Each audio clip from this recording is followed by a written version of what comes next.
सदगुरु कबीर साहब अपने विजय साखी में कहते हैं, कैसी गति संसार की जीव गाड़र की ठाट, एक पड़ा गाड़ में सबे गाड़ में जात। ये बहुत महत्वपूर्ण साखी है। उन परंपरावादियों को सदगुरु कबीर साहब कहते हैं, इस साखी के माध्यम से उदाहरण देते हैं कि वह परंपरावादी जो बिना विवेक विचार करके उस परंपरा को मानते चले आते हैं, जो भ्रम में डूबे हुए, साहब उनको कटाक्ष करते हैं। कहते हैं कैसी गति संसार की, ज्यों गाड़र की ठाठ, एक पड़ा गाड़ में सबे गाड़ में जात। शायद कहते हैं संसार के लोग गड़रिए की भेड़ की तरह है। एक गड्ढे में अगर गिर जाता है, एक गड्ढे में पड़ जाता है तो सभी भेड़ें गड्ढे में गिर जाता है। ऐसी संसार की गति है। कहीं आसपास कोई देवी प्रकट हो गया, देवता प्रकट हो गया, ऐसा कहीं हल्ला सुनने में आ गया, हल्ला हो गया, तो आदमी नारियल अगरबत्ती फूल लेकर के उसकी पूजा के लिए, उसके दर्शन के लिए, मन्नत मांगने के लिए इतनी भीड़ लगा लेते हैं। लेकिन जाना नहीं, बूझा नहीं, समझा नहीं। इसलिए साहब कहते हैं, जाना नहीं, बूझा नहीं, समझ किया नहीं कौन, अंधे को अंधा मिला राह बताए कौन। तो साहब का ये साखी संसार के लोगों को जगाने के लिए कहते हैं, कैसी गति संसार की। संसार की गति ऐसी है जैसे गडरिए के भेड़। एक मार्ग में एक वेश्या जा रही थी, चारों तरफ मनुष्य थे, जोरों से उसे पेशाब लगी, तो उसने रास्ते में बैठकर पेशाब कर दी और 5 मुट्ठी धूल उस पेशाब में डाल दी। पीछे से और लोग आ रहे थे। आगे वाले को देखकर पीछे वालों ने सोचा कि लगता है कोई देवी है। उसने भी, उन लोगों ने भी 5 मुट्ठी उस पेशाब किए हुए स्थान पे डाल दिया। अब तो चारों तरफ धीरे धीरे हल्ला हो गया कि अमुक रास्ते पे देवी प्रकट हुई है। लोग आने लगे। 5-5 मुट्ठी धूल डालने से मनोकामनाएं पूर्ण हो जाती हैं। ऐसे सोचकर लोग आते, नारियल चढ़ाते, अगरबत्ती जलाते, 5-5 मुट्ठी धूल डालते। ऐसे करते करते इतने धूलों की ढेरी बन गई, इतना अगल बगल प्रचार हो गया कि अमुक जगह देवी प्रकट हुई है जो 5 मुट्ठी धूल डालने से हमारी सारी मनोकामनाएं पूर्ण कर देती हैं। वहाँ मंदिर बन गया, वहाँ बाजार लगने लगा, वहाँ ओगा झोगा बेगा सब वहाँ इकट्ठे हो गए।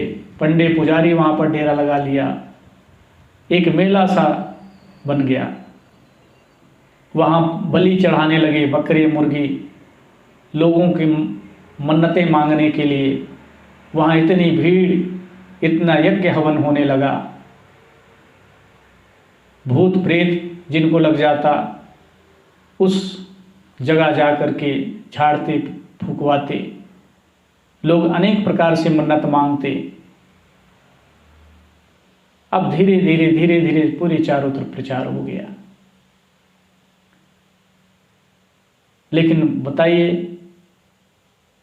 कि लोग जो है इस प्रकार से उस मूत्र के ढेरी को, मूत्र किए हुए धूल की ढेरी को दबाने के लिए उस वेश्या ने 5 मुट्ठी क्या धूल डाली। संसार के लोग उसको पूजने लगे। सदगुरु कहते हैं, इसी प्रकार से बिना सोच विचारे मनुष्य कितनी पूजा पाठ करते रहते हैं, बिना विवेक किए। इसलिए साहब कहते हैं, कैसी गति संसार की। संसार की गति ऐसी है, बिना सोचे बिना विचारे आदमी जो है पूजा पाठ करते रहता है।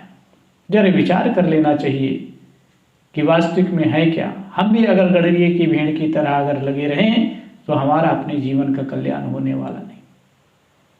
सदगुरु कहते हैं, करह विचार जो सब दुख जाई, परिहरिय झूठा केर सगाई। विचार करोगे तो सारे दुख दूर हो जाएंगे, लेकिन विचार नहीं करोगे तो झूठे लोगों के पीछे घूमना पड़ेगा, जुठाइयों में जीना पड़ेगा और जीवन भर ठगाना पड़ेगा। और इसी प्रकार ये जीव ठगाते आया है कि हमारी देवी बलि लेती है, हमारी देवता बकरा लेता है, हमारा देवता शराब पीता है। इस प्रकार से मान्यता बना करके लोग देवी देवताओं में बलि बकरे चढ़ाए जाते हैं। क्या वास्तविक में देवी देवता बलि बकरे लेते हैं? अगर बलि बकरे लेते हैं तो अपने पुत्र को क्यों नहीं दे देते? लेकिन नहीं, पुत्र प्यारा है, अन्य जीव जंतु प्यारे नहीं, क्योंकि बेटे को उसने जन्म दिया, इसलिए उसके प्रति मोह है, उसके प्रति अगाध स्नेह है। लेकिन अन्य प्राणी के प्रति किसी प्रकार से स्नेह नहीं, किसी प्रकार से उनको प्रेम नहीं है। और कहते हैं कि हम देवी देवता की उपासना करते हैं। क्या वास्तविक में देवी देवता कहते हैं कि मैं मांस खाना चाहता हूँ, मेरे ऊपर जो है जिंदा जीव का बलि दो? ये मनुष्य के अपने मनोभाव हैं। इस प्रकार से अंधविश्वास से पढ़कर जो है आदमी पाप कर्म करता है और कहता है कि उपासना करने से हमारे सारे पाप धुल जाते हैं, गंगा में स्नान करने से, यज्ञ हवन करने से हमारे सारे पाप धुल जाते हैं। दुनिया में ऐसे कोई यज्ञ हवन नहीं, ऐसे दुनिया में कोई तीर्थ नहीं है कि हम पाप करें और हमारा पाप धुल जाए। इतिहास को खोल करके देख लो, भगवान राम ने बाली को छुप करके मारा, उसका बदला देना पड़ा। विष्णु जी ने छल से सती वृंदा का सतीत्व नष्ट किया, उसको भी उसका फल भोगना पड़ा। संसार में जितने भी हैं देवी देवता माने गए, सब अपने अपने कर्म को फल को भोगा। अब हम ये सोचते हैं कि हम देवी देवता की उपासना करके, देवी देवता की पूजा करके हम अपने पाप से मुक्त हो जाएंगे। ये तो संभव नहीं। सदगुरु कबीर साहब कहते हैं, जीव मत मारो बापुरा, सबका एक ही प्राण, हत्या कभू न छूटी है, कोटिन सुनो पुराण। सदगुरु कबीर साहब का अकाट्य वाणी। साहब कहते हैं, जीव मत मारो बापुरा, उस बेचारे जीव को मत मारो। सबका एक ही प्राण, सबका एक ही जैसा प्राण है, जो एक ही जैसी आत्मा है। सबको दुख सुख होता है। जिस प्रकार से हमें दुख सुख होता है, उसी प्रकार से उसको भी दुख सुख होता है। हमें भूख लगता है तो उसको भी भूख लगता है, हमें प्यास लगता है तो उसको भी प्यास लगता है। हमारे पैर में कांटा चुभते हैं, दर्द होता है, वैसे उनके पैर में भी कांटे चुभ जाने से उसको भी दर्द होता है। तो साहब कहते हैं कि किसी भी जीव को दुखाना नहीं चाहिए। बेचारे, वो तो बेचारे हैं, और बेचारे उसको कहा जाता है जो निर्बल होता है। और निर्बल प्राणी को हम सताएंगे तो उसका परिणाम तो बहुत दुखद होगा, बहुत कष्टदायी होगा।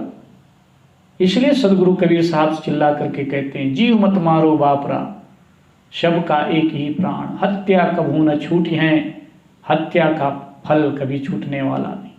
कोटिन सुनो पुराण, करोड़ों पुराण सुन लो, करोड़ों तुम भागवत कथा करवा लो, कोई भी यज्ञ हवन करवा लो, फल तो भोगना पड़ेगा। साहब उसी के नीचे अन्यत्र साखी में कहते हैं, जीव घात ना कीजिए, बहुरी लेत वे कान, हत्या कबू न छूट है, कोटिन हीरा देहुदान। सदगुरु कबीर साहब का ये अकाट्य वाणी। साहब कहते हैं, जीव घात ना कीजिए, किसी जीव को मत मारो, उसको घात मत करो। वो पलट करके जो है उसका बदला वो लेगा। चाहे करोड़ों हीरा का दान करो, वो मिटने वाला नहीं। सज्जनों, तो इस प्रकार से हिंसा का त्याग कर सत्य, प्रेम, दया, क्षमा, करुणा का अपने जीवन में उसको धारण करो, ताकि हम सुखी रहेंगे तो संसार सुखी रहेगा। हमें कष्ट होगा तो संसार के प्राणियों को भी कष्ट होगा। इसलिए सदगुरु कहते हैं, दया करो, प्रेम करो, क्योंकि दया धर्म का मूल है। पाप मूल संताप तुलसी दया न छाड़िए चपलक घट में प्राण, कि दया अपने हृदय में धारण करो, प्राणियों के प्रति दया करो, उनकी रक्षा करो, किसी भी प्राणियों को जबरदस्ती ना सताओ। तो इस प्रकार सदगुरु हम सबको संदेश देते हैं मानव जीवन के कल्याण के लिए कि अपना कल्याण स्वयं करो।